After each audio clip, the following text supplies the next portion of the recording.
सतगुरु की साजी निभाजी प्यारी सात संगत जी, प्यार और सत्कार से कहना धन निरंकार जी। सात संगत जी, जैसी जैसी संगत इंसान करता है वैसा वैसा रंग उसके ऊपर चढ़ता चला जाता है। सज्जन का संग करने वाला सज्जन बन जाता है, दुर्जन का संग करने वाला दुर्जन बन जाता है।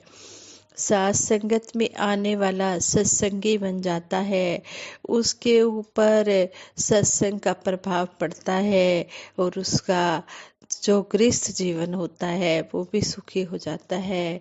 आइए सुनते हैं इस पर आधारित विचार कि ये सुखी जीवन का रहस्य, इस दंपति के सुखी जीवन का रहस्य क्या है। सात संगत जी, प्यार से कहना धन निरंकार जी।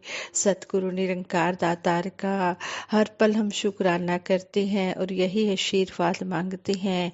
हे दातार सच्चे पातशाह, हमें ये सात संगत माँ हमेशा मिलती रहे, हम इनके चरणों में बैठकर अच्छी अच्छी बातें सीखते रहें ताकि हम भक्ति में भी आगे बढ़ पाए और अपने गृहस्थ जीवन को भी सुखी कर पाए।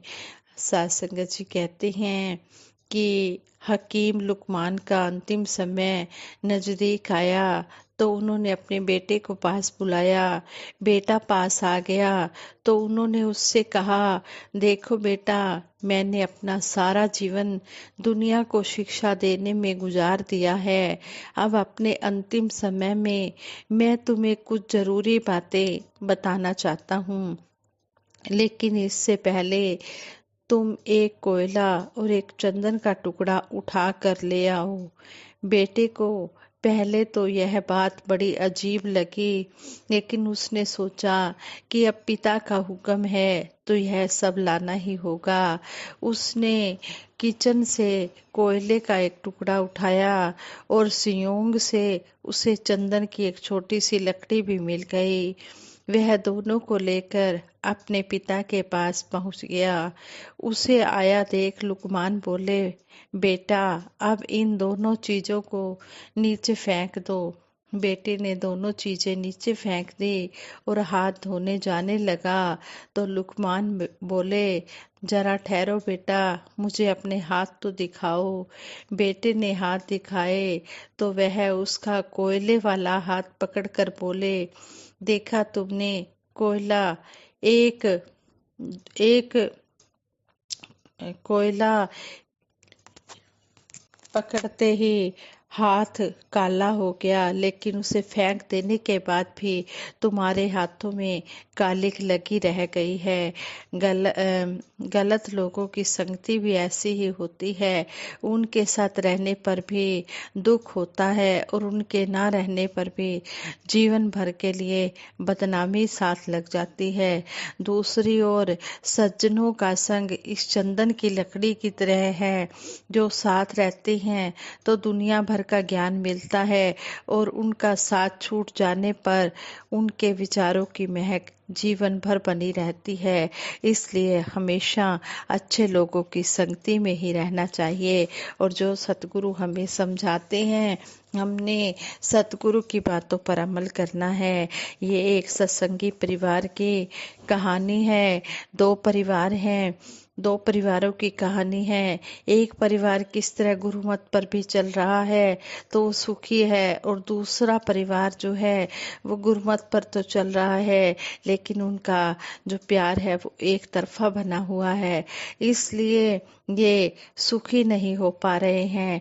जब इन्हें एक दूसरा सत्संगी परिवार ऐसा मिलता है जिसने बैलेंस बना रखा है गृहस्थी में भी और भक्ति में भी, वो जब इन्हें समझाते हैं तो इनका जीवन भी सुखी हो जाता है। आइए सुनते हैं ये विचार। आज फिर सत्संग में जाना है क्या? अभी कल रात ही तो गुप्ता जी के यहाँ सत्संग थी।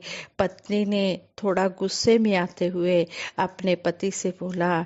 आगे से पति ने कहा, हाँ आज भी सत्संग में जाना है, क्योंकि आज हमारे फील्ड की सत्संग है और मुखी महात्मा ने मेरी सेवा भी लगाई है। अब क्या सेवा के लिए मना कर दूं? आकाश जी ने रोशनी जी को जवाब देते हुए कहा। पति ने अपनी पत्नी को जवाब देते हुए कहा, आकाश और रोशनी के विवाह को कुछ साल हो गए हैं। उनके 2 बच्चे भी हैं, दोनों लड़कियां हैं। दोनों पति पत्नी कारपोरेट जॉब में हैं। उनके बिजी जीवन में जब उन दोनों को एक दूसरे के लिए और परिवार के लिए समय मिलता है, पर इस सप्ताह अंत पर दोनों दिन सत्संग था। रोशनी शादी के बाद ही निरंकारी मिशन से जुड़ी है। आज भी सत्संग जाना उसे एक मजबूरी लगता है। मुझे नहीं पता था कि शादी के बाद मेरे सप्ताह अंत सत्संग में जाने वाले हैं। पता है, शादी से पहले मैं हर नई मूवी देखती थी, मॉल में शॉपिंग करने जाती थी और तो और फ्रेंड्स के साथ पार्टी में भी जाती थी। रोशनी ने पुरानी बातों को याद करते हुए अपने पति आकाश को कहा, तुम्हारे यहाँ तो मान्यताओं और रीति रिवाजों के प्रति अलग ही दृष्टिकोण है। मैं तो समझ ही नहीं पाती कि मैं किस तरफ जाऊं। ना ही किसी मनपसंद धार्मिक स्थल पर जा पाती हूँ, ना ही सत्संग में मेरा ध्यान लगता है। रोशनी एक बार फिर बोली।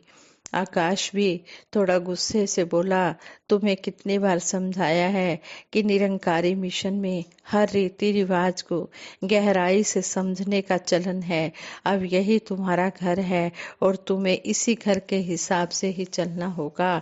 तुम क्यों नहीं मेरे हिसाब से चल सकते? तुम क्यों नहीं चलते मेरे साथ मेरी पसंद के रीति रिवाजों के अनुसार, जैसा शादी से पहले मेरे मम्मी पापा के घर पर होता था?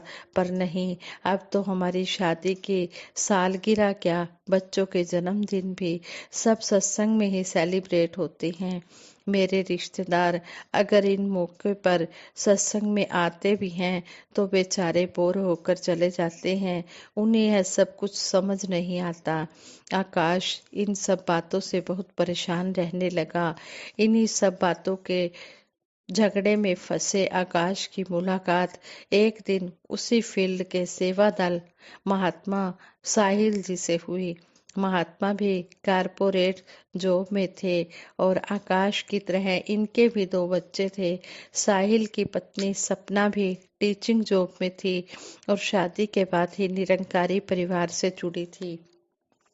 जोनल समागम पर सत्संग की एक बस में आकाश और साहिल साथ साथ बैठे थे।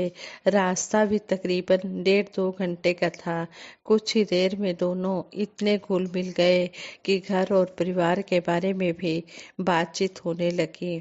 आकाश के ना चाहते हुए भी उसके मुंह से निकल गया कि आपकी पत्नी ने भी तो शादी के बाद ही निरंकारी मिशन के कल्चर को देखा है, तो आप कैसे मैनेज करते हैं? इस पर साहिल ने कहा, अरे इसमें मैनेज क्या करना है, बहुत सिंपल है। कुछ उनकी मान लो और कुछ अपनी तो खुद ब खुद ही मानी जाती है। सप्ताहांत पर एक दिन उनका होता है और एक दिन मेरा। एक दिन हम बच्चों के साथ शॉपिंग या घूमने चले जाते हैं और एक दिन हमारा पूरा परिवार सत्संग में आता है। 2 बच्चों में से कभी एक के जन्मदिन पर पार्टी कर लेते हैं और दूसरे का केक सत्संग में काट लेते हैं। वो भी खुश, मैं भी खुश। सही बताऊं आकाश जी, अब तो मैंने सपना के मुंह से ही सुना है कि जो आशीर्वाद सत्संग में मिलता है वह पार्टी करके नहीं मिलता। धीरे धीरे उसको भी इस निरंकार का एहसास होने लगा है। पिछले हफ्ते जब ऑफिस की किसी बात से मन थोड़ा परेशान हुआ तो उसने ही बोला कि आपका विश्वास तो इस निरंकार पर है, देखना निरंकार जो करेगा अच्छा करेगा। यह सपना का विश्वास ही था कि जिस काम की मैं इतनी चिंता कर रहा था उसकी बात सुनकर मैं शांत और सहज हो गया। आगे साहिल ने आकाश को थोड़ा प्यार से समझाते हुए कहा, आकाश जी, ऐसा बहुत ही कम होता है कि किसी भी शादी में दोनों पति पत्नी के विचार एक जैसे हों। इस रिश्ते में स्वीकृति बहुत जरूरी होती है। हमें एक दूसरे की भावनाओं की कदर करनी है और खुशी खुशी उसको स्वीकार करना है। हमारे सतगुरु भी तो यही शिक्षा देते हैं कि चौथे प्रण का मतलब खाली यह नहीं कि हमें गृहस्थ में रहना है। हमें खुशी खुशी परिवार के हर सदस्य को आदर सत्कार देते हुए, उनकी बातों को महत्व देते हुए यह जीवन व्यतीत करना है। आप देखना आकाश जी, इन सब बातों से जीवन बहुत ही सरल और सुंदर हो जाता है। साहिल ने उत्साह भरे शब्दों में कहा। आगे से आकाश जी ने कहा, आप बिल्कुल सही कह रहे हैं साहिल जी। आकाश जी ने हाँ में सिर हिलाते हुए कहा, मैं शायद अपने अहंकारवश मेरी पत्नी क्या चाहती है, उसको क्या अच्छा लगता है, यह बात अपने अहंकार में भूल ही गया था। अपनी मर्जी, अपनी इच्छाएं उस पर थोप रहा था, बिना यह सोचे समझे कि वह भी इस घर का हिस्सा है और उसको भी अपनी इच्छाएं पूरी करने का बराबर मौका मिलना चाहिए। सतगुरु ने शायद आज इसीलिए मुझे आपके साथ समागम पर भेजा है कि मैं आप जैसे संतों से यह सीख सकूं कि इस आधुनिक युग में पारिवारिक जिम्मेदारियों के बीच सतगुरु की शिक्षाओं को अपनाने का तप करते हुए जिंदगी को कैसे सहज बनाया जा सकता है। सतगुरु से ब्रह्म ज्ञान के बाद विपरीत परिस्थितियों में भी एक रस रहना एक गुरसिक के लिए तप है। इस तप को किसी निश्चित समय, स्थान या क्रिया द्वारा नहीं किया जाता, बल्कि इसके लिए हर स्थिति में तपना होता है और हर हालात में सहज रूप से निखरना होता है। एक ब्रह्मज्ञानी के लिए सबसे बड़ा तप यही होता है कि वह सबके लिए एक जैसा रहता है। एक परिवार में है तो पत्नी के लिए संवेदनशील पति, माता पिता के लिए आज्ञाकारी पुत्र, घर परिवार और समाज की रक्षा के लिए एक निपुण योद्धा बनकर वह तप की विभिन्न श्रेणियों से ही तो गुजरता है। संगत जी, जब हम ऐसे विचार सुनते हैं तो हमारी गृहस्थी अपने आप ही सुखी बन जाती है। अगर हम इन बातों पर अमल करते हैं तो अगर हमने अपने घर परिवार को स्वर्ग बनाना है तो हमने सत्संग में भी आना है, और जो हमें ये सत्संग में संतों महापुरुषों के द्वारा, सतगुरु के द्वारा शिक्षाएं मिलती हैं, इनको सुनकर हमने अपने कर्म रूप में भी ढालना है। बात तभी बनेगी जब अमल होगा। अमल करने से हमारा घर परिवार स्वर्ग होगा और हम भक्ति के रास्ते में भी आगे से आगे बढ़ते चले जाएंगे। आज संगत जी, विचार करते हुए बहुत सी गलतियां हुई होंगी, उन गलतियों के लिए आप जी क्षमा कर देना। आगे के लिए शुद्ध विचार करने की क्षमता बख्शना। सतगुरु की कृपा से हमारा यह जीवन का सफर बहुत अच्छे तरीके से तय हो रहा है, भक्ति भी हो रही है और गृहस्थ जीवन भी बहुत सुखद सतगुरु की कृपा से चल रहा है। इसी तरह हम सतगुरु के चरणों में अंतिम श्वास तक जुड़े रहें और अपना लोक सुखी परलोक सुहेला कर पाएं। साथ संगत जी, प्रेम से कहना, धन निरंकार जी।